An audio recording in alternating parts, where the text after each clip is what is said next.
Well,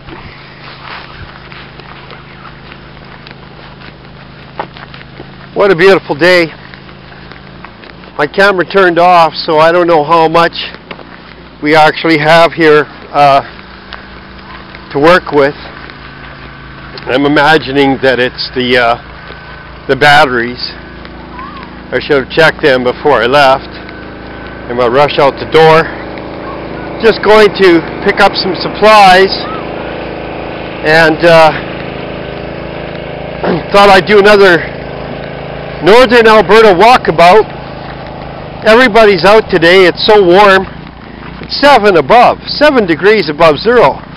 So the snow is just melting like crazy, and some people probably be deceived by the weather, thinking that spring is here or just around the corner. No, it's not. Probably another 2 months, I give it. April, May. You know, sometimes we're fortunate enough to have spring somewhere around the middle of May.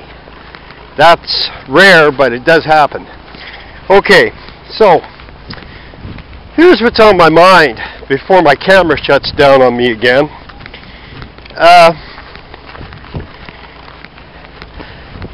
Way back around 2002, I think it was, I decided to start going viral on the internet, warning the residents of those United States of America, not Northwest Territories of America, not Canada of America.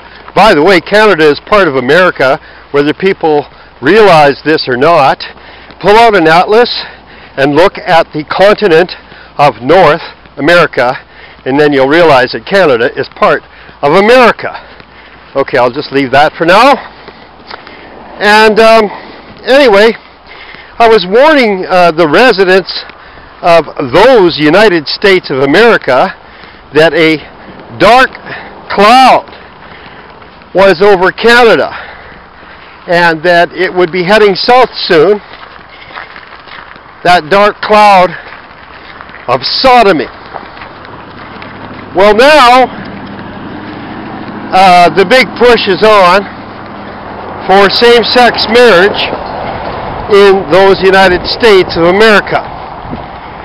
And it's amazing how it works, you know. There isn't really a whole lot of resistance against this, because what these people do, these sodomites, is they lobby until they get their way.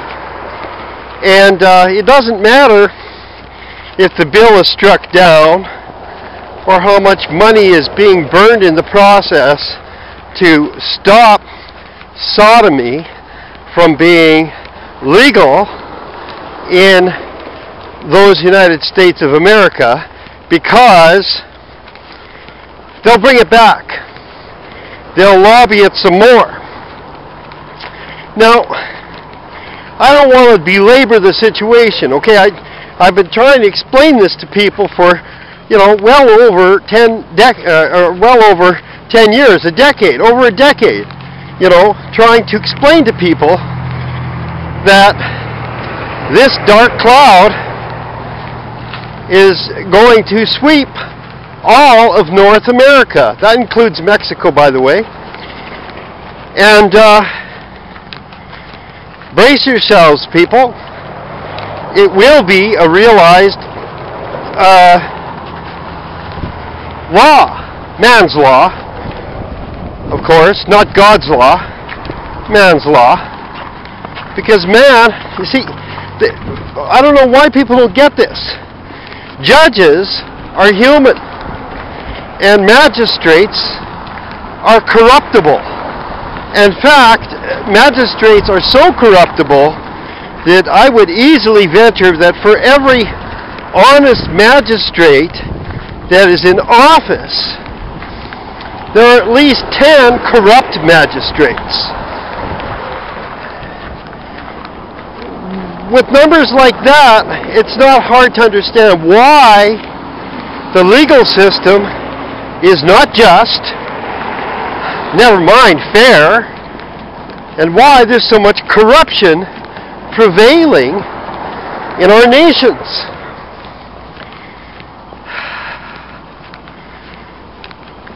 They will get their way. I'm not saying, surrender, give up the fight. I'm just saying they will eventually get their way.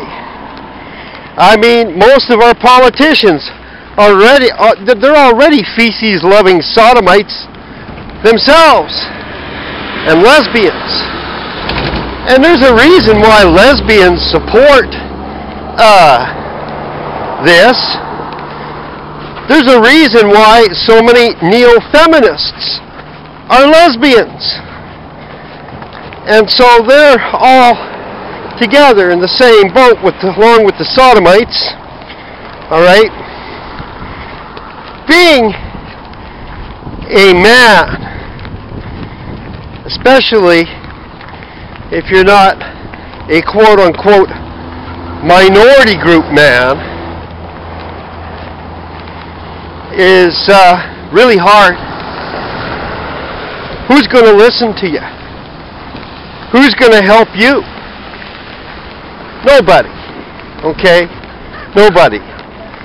The fact of the matter is, if we start thinking globally, which I think is probably a very accurate way to look at things, we can't just divorce ourselves from the whole rest of the world and pretend the rest of the world doesn't exist.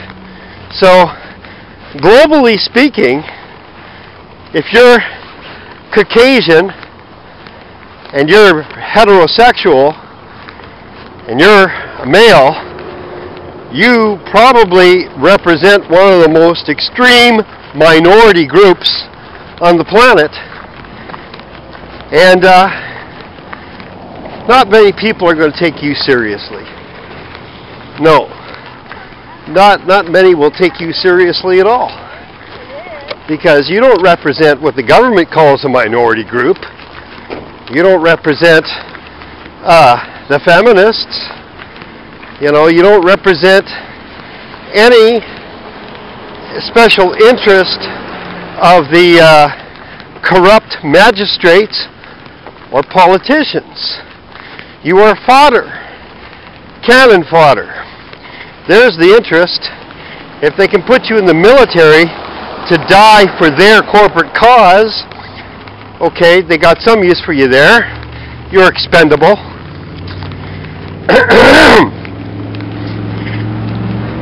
You see, again, I'm going to say it again, okay? Maybe it's a little too noisy. There is an agenda. Seriously. There's an agenda to break down the traditional family, to destroy anything that represents the biblical mother and father and children family. People are become a commodity, and by getting mama out of the house and daddy out of the house, working for the man, the offspring are then pretty much defaulted to the beast. And the system will raise your children. And the system will own your children. The system will indoctrinate your children. And you are but a slave, Neo. That's all I have to say for now. I'm going into the bank, and I'm sure they won't appreciate my camera being on. God bless you.